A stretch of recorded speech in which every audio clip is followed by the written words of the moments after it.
Today, we are visiting two very different castles. One crumbled and in ruins on the edge of a cliff, and the other that looks like it's been taken from the pages of a fairy tale. Both on the same stretch of Scotland's north coast. Look at that! For 8 days, we are driving the NC500, an 800-kilometre ring road running around the epic sights of Scotland's north coast.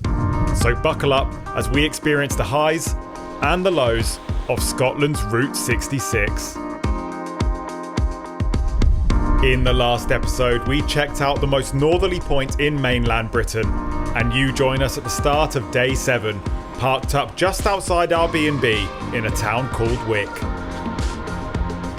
Hello and welcome back to the NC500 Road Trip Series, 8 days on Scotland's Route 66. Today we're driving south from Wick down to the town of Dornoch, and along the way there are a couple of very cool stops to make, so let's get the show on the road.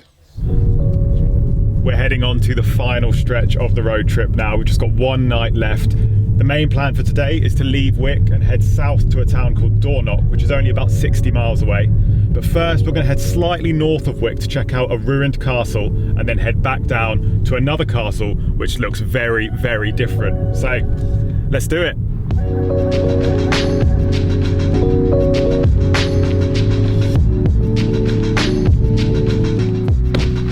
Wow, look at this.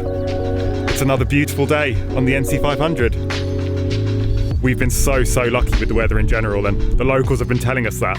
It's normally a bit grayer, a bit more rainy, and we have seen some of that weather, but we've had a lot of this too. Blue skies.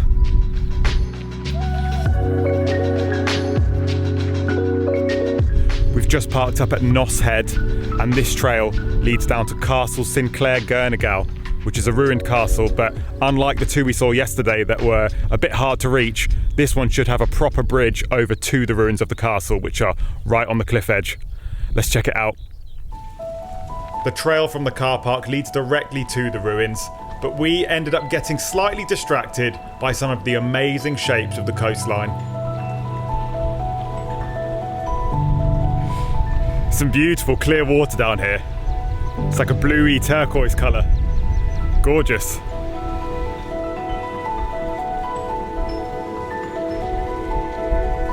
Castle Sinclair Girnigoe was once the cultural centre of this part of Scotland, and it has two names because it's technically two different castles. Castle Girnigoe, the oldest half of the building, was built in the late 1400s, and the tallest tower of that structure is still partially intact today. Here we are, we made it to the castle. And now we were the only car in the car park, and here we are, the only people at the castle. There's nobody here.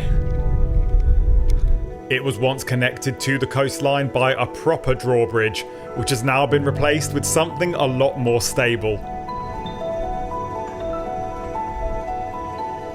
And here we go. Can cross the bridge right over.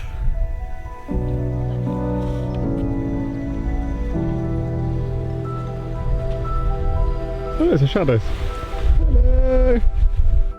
Sinclair Castle, the second half of the structure, was built in 1606 as an expansion to the original building, once boasting great halls and vast chambers for entertaining, and even a large chapel right here on site.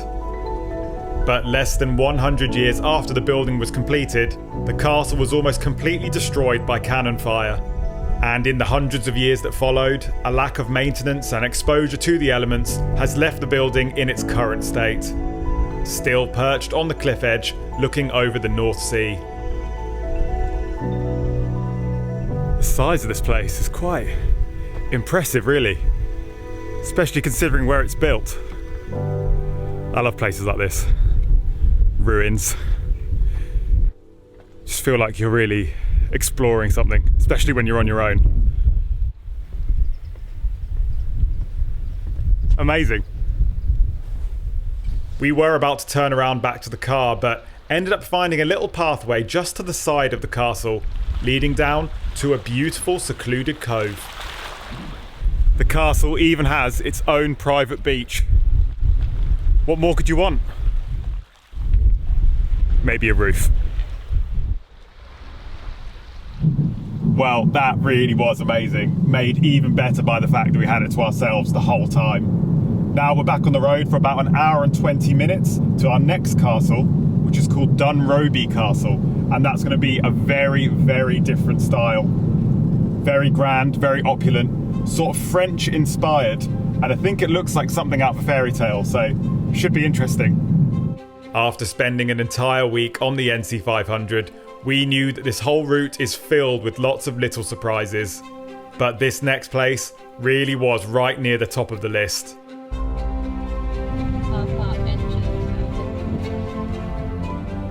We've just parked up in the castle car park now, and if the views from the road are anything to go by, we're in for something quite special here.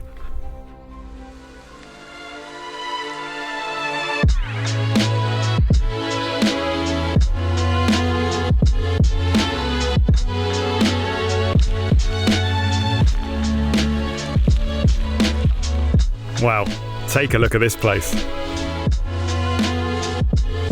It really is like something out of a Disney movie or something. Maybe crossed with Hogwarts.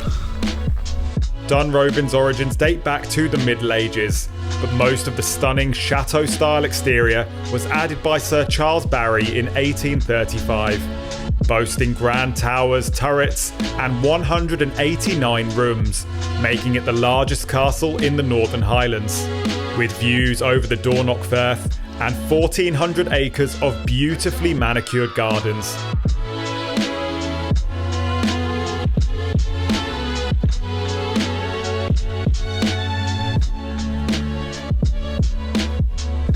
These French formal-style gardens were based on the Palace of Versailles, with surreal Wonderland-esque shapes in the trees and stunning colours springing up from every flower bed. There were even some water features that just seemed perfectly placed for taking amazing photos. In the summer months, they even put on falconry shows out here, so there's plenty to see and do. But I think it's about time I showed you around the inside, which is also very, very grand. The castle is the ancestral home of the Earl of Sutherland, and the large entrance halls are decorated with some pretty creepy trophies shot by various family members, some of which have even ended up as rugs. And over the years, the building has been used as a naval hospital and even a boarding school, so those Hogwarts comparisons aren't too far off reality. J.K. Rowling never mentioned this place as an inspiration for her wizarding school, but with the hundreds of portraits and that fairy tale exterior, Dunrobin Castle certainly feels like it could be a location from one of her books. Oh, well, that was great. We actually realised as we were walking around that this is the first place that we've actually paid an entrance fee to get into. A fair few other times we've paid for parking £1 or £2 here and there, but this is the first time we've paid to have a ticket to get in somewhere. And it costs £12.50 for an adult, which I think is a fair price for walking around the whole house and the gardens. I think it's good value. Now it's time to get back on the road and head down to Dornoch, where there's supposed to be a really lovely beach, and seeing as Scotland is looking so tropical, that sounds like a really good idea. We drove on in search of that famous beach, but it turned out that we weren't the only ones who wanted to do some lounging in the sun. Well, we're just stopping off now at this viewpoint because we can see some seals over there just lying in the sun.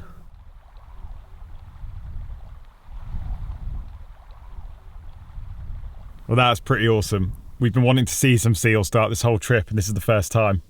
You can't see them that well on my zoom lens, but you get the idea. There's this sort of sandbar in the middle of the water, and there's loads of seals just lying on there, flopping around. Amazing. We made it into Dornoch, and before we explored the town itself, we checked into the Woodlands Bnb for the night. So here we are in our final room of the trip at the Woodlands Bnb. It's £85 for the night, and that includes a cooked breakfast, and it's a lovely big room. Unfortunately, there is 2 single beds for some reason, but that's fine. And then over that way is the bathroom with a shower. And yeah, Seems nice.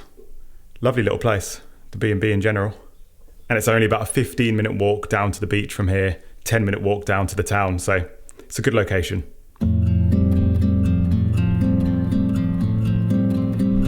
Right, we're just going to have a little walk down into Dornoch Town and then onwards after that to the beach. I'm even wearing shorts. Dornoch is a very pretty little town with a population of around 2,500 people. It's probably most well known for its golf course, but it actually has a lot more to offer.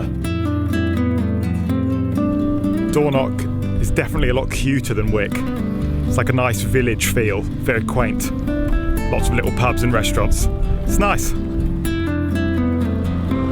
And that night we had a meal at the Dornoch Castle Hotel, which is by far the nicest meal we had on the whole trip. All of the food on the menu was locally sourced and it was absolutely delicious.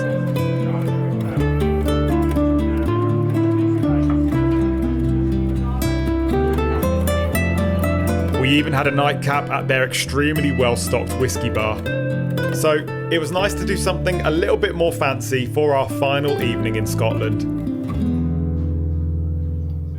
And of course, there is still one more thing for us to see in Dornoch. And I think we saved the best thing until last.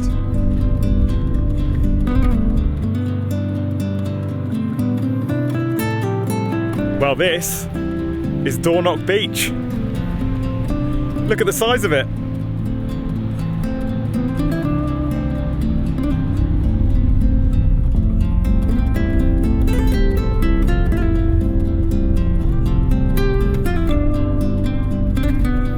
As you can see, this just goes on for miles and miles.